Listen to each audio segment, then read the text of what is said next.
ये जो संगीत आपने सुना, ये राग जोगिया में गाया गया ख्याल है, जो भारत में ग्रामोफोन के लिए रिकॉर्ड की गई पहली धुन है। इस गीत को गाया था गायिका गौहर जान ने। यह ऐतिहासिक उपलब्धि ठीक उसी वर्ष की है जिस वर्ष भारत की कोल्हापुर रियासत के राजा साहू जी महाराज अपनी रियासत में तथाकथित निम्न जाति के लिए आरक्षण की घोषणा कर रहे थे। ठीक उसी वर्ष महात्मा गांधी दक्षिण अफ्रीका में भारतीयों के सवाल पर सभाएं संबोधित कर रहे थे और ठीक उसी वर्ष एक महापुरुष, युग पुरुष, जननायक भारत में जन्म ले रहा था। यह वर्ष था 1902 और मैं बात कर रही हूँ जयप्रकाश नारायण की। आज उनकी जयंती के अवसर पर आइए उन्हें जानने और समझने की कोशिश करते हैं। जयप्रकाश के जीवन को दो पड़ावों में देख सकते हैं। पहला पड़ाव तो उनके जन्म से लेकर 1942 के भारत छोड़ो आंदोलन तक दिखाई पड़ता है, जहां वे एक शिक्षार्थी के रूप में दिखाई पड़ते हैं, जीवन से सीखते जूझते दिखाई पड़ते हैं और खुद को मांझते दिखाई पड़ते हैं।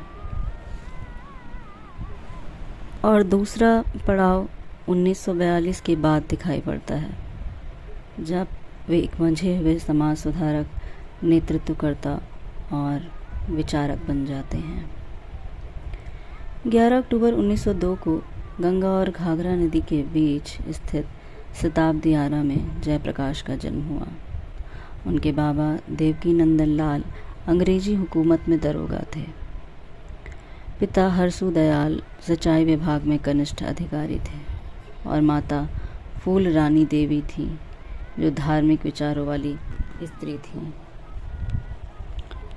स्कूली शिक्षा के लिए उन्होंने कॉलेजिएट स्कूल में दाखिला लिया।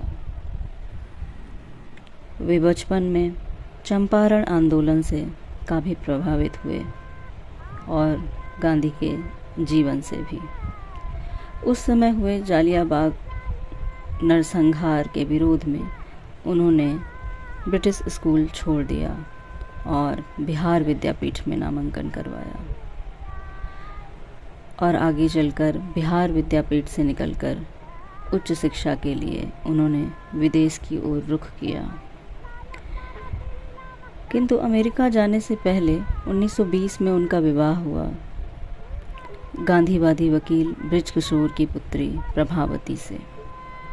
प्रभावती देवी आगे चलकर जयप्रकाश की तरह ही राष्ट्र समर्पित स्त्री बनी और ब्रह्मचर्य का आजीवन अनुकरण करती दिखाई पड़ी। जयप्रकाश की पढ़ाई और उनकी सामाजिक और राष्ट्रीय गतिविधियों के चलते वे लंबे समय तक गांधी आश्रम में रहीं। जयप्रकाश बचपन से ही देशभक्ति की भावना से ओतप्रोत थे और इस भावना को और अधिक बढ़ाने में उनके ससुर बृज किशोर और गांधी की महती भूमिका रही। उन्होंने उच्च शिक्षा के लिए कैलिफोर्निया विश्वविद्यालय में स्नातक रसायन विज्ञान के लिए दाखिला तो ले लिया, लेकिन अंतिम सेमेस्टर में फीस ज़्यादा होने के कारण उन्हें आयोवा विश्वविद्यालय स्थानांतरित होना पड़ा। इस फीस को भरने के लिए उन्होंने फल पैक करने का काम किया, गैरेज मैकेनिक का काम किया और इस चीज़ ने उन्हें मजदूर वर्ग की समस्याओं के प्रति संवेदनशील बनाने में अहम भूमिका निभाई। इसके बाद उन्होंने विस्कन्सिन यूनिवर्सिटी से समाजशास्त्र में एमए और ओहियो स्टेट यूनिवर्सिटी से व्यवहार विज्ञान में बीए किया। वे विदेश में अध्ययन के दौरान खुद को मांझ रहे थे, सैद्धांतिक जानकारियाँ इकट्ठी कर रहे थे और यहीं पर वे कार्ल मार्क्स की दास कैपिटल पुस्तक पढ़कर मार्क्सवादी विचारधारा से प्रभावित हुए। इतने प्रभावित कि 1929 में भारत लौटते वक्त मार्क्स की विचारधारा अपने साथ ले आए। विदेश से लौटे तो समाजवादी विचारधारा के आईने से देश का स्वरूप बदलने की कोशिश करने लगे।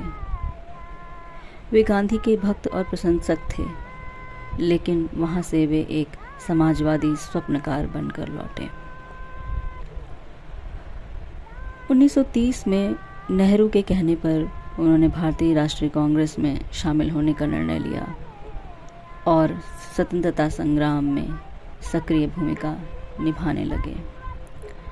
सभी ने अवज्ञा आंदोलन में भाग लेने के कारण उन्हें नासिक जेल जाना पड़ा।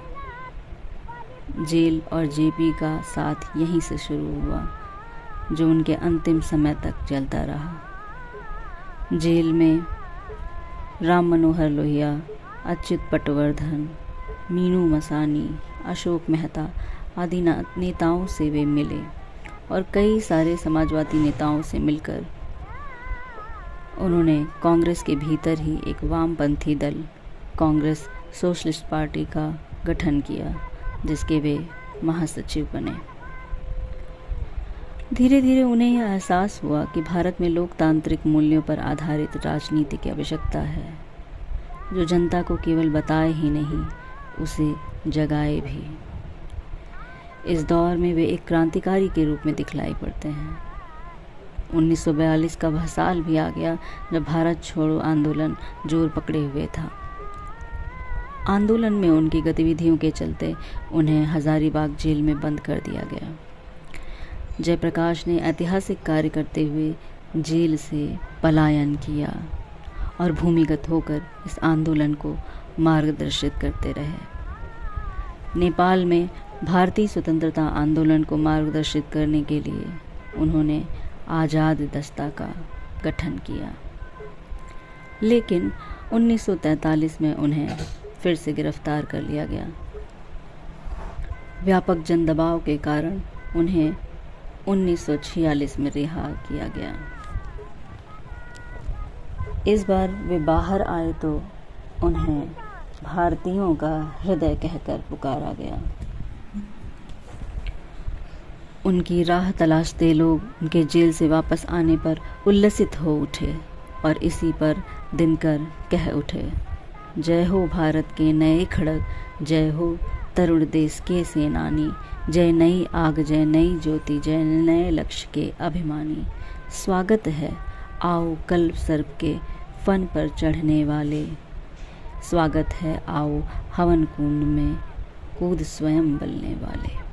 वे कूद पड़े थे स्वतंत्रता की उस आग में जिस पर चलना अपने पैरों में छाले उगाना था। वे युग दृष्टा थे।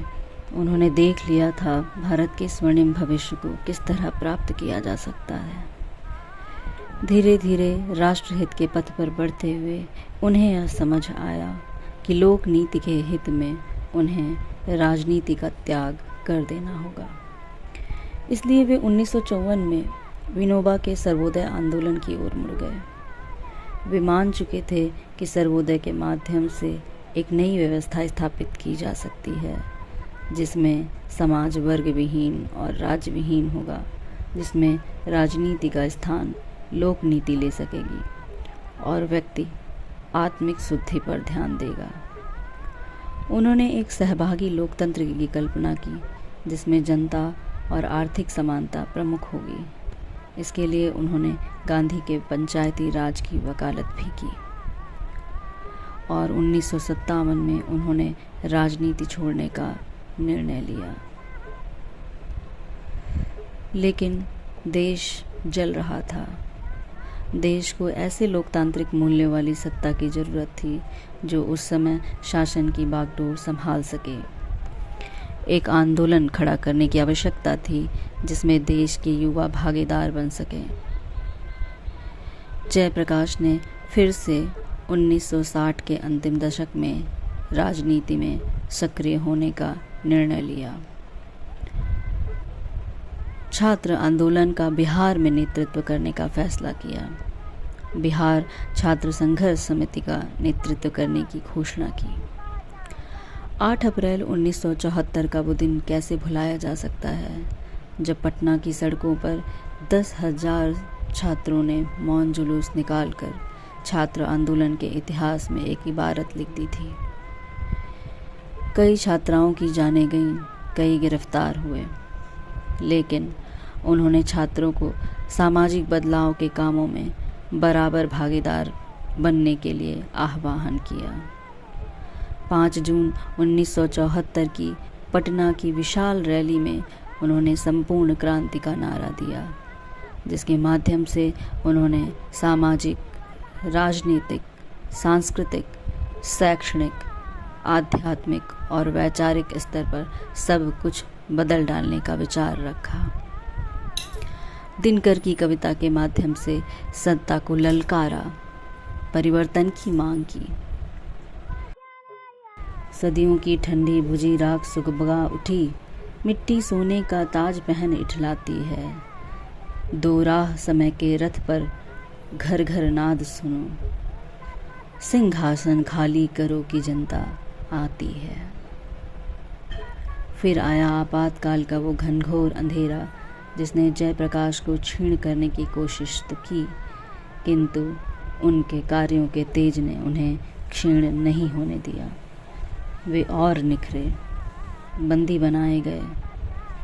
जयप्रकाश ने कहा, मेरी दुनिया मेरे चारों ओर बिखरी पड़ी है।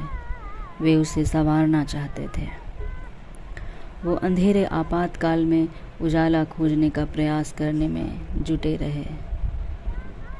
उस समय जयप्रकाश बीमार थे, लेकिन उस उम्र में उनके जोश और कर्मठता को देखकर धर्मवीर भारती ने मुनादी कविता में सत्ता को ही नहीं ललकारा, जयप्रकाश की उस उम्र में कर्मठता का जयकार किया है, जिसने सत्ता को खबरदार किया है। एक 72 बरस का बूढ़ा आदमी अपनी कपटी कमज़ोर आवाज़ में सड़कों पर सच बोलता हुआ निकल पड़ा है। यह जयप्रकाश की ही तत्कालीन समय में महत्ता थी कि उनको जेल से मुक्त कराने के लिए फ्री जेपी मूवमेंट तक चला दिया गया। वे मुक्त हुए, लेकिन इस आपातकाल ने उन्हें फिर से दलीय राजनीति की ओर झुका दिया और बंदी गृह से बाहर आने के बाद उन्होंने तत्कालीन कई पार्टियों के साथ मिलकर जनता पार्टी का गठन किया। आपातकाल ने जेपी और उनकी पार्टी की जीत की इबारत धीरे धीरे लिख दी थी और परिणाम यह हुआ कि जनता पार्टी ने भारत की पहली गैर कांग्रेसी सरकार बनाई।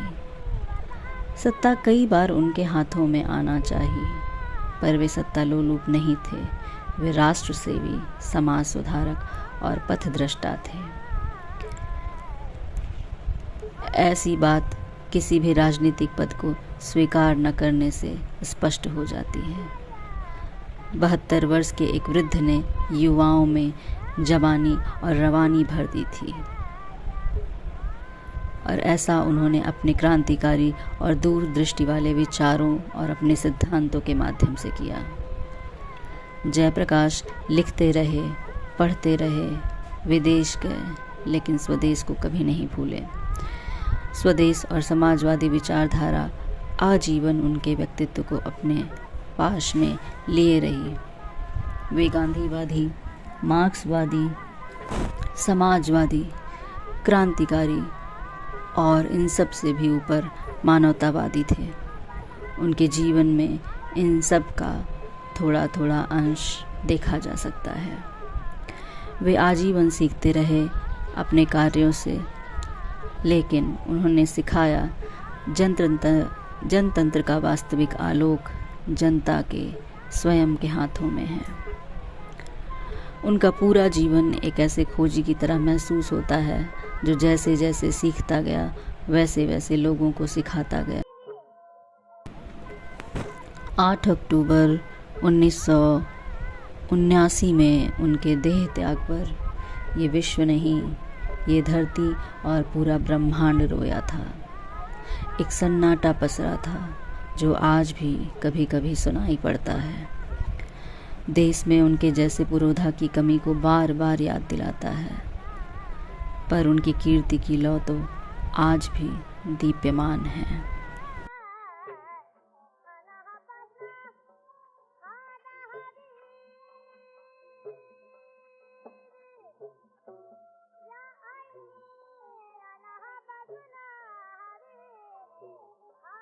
ज्वाला को बुझते देख कुंड में स्वयं को जो पड़ता है। है जय प्रकाश वह जो न कभी सीमित रह सकता घेरे में, अपनी मशाल जो जला बांटता फिरता ज्योति अंधेरे में।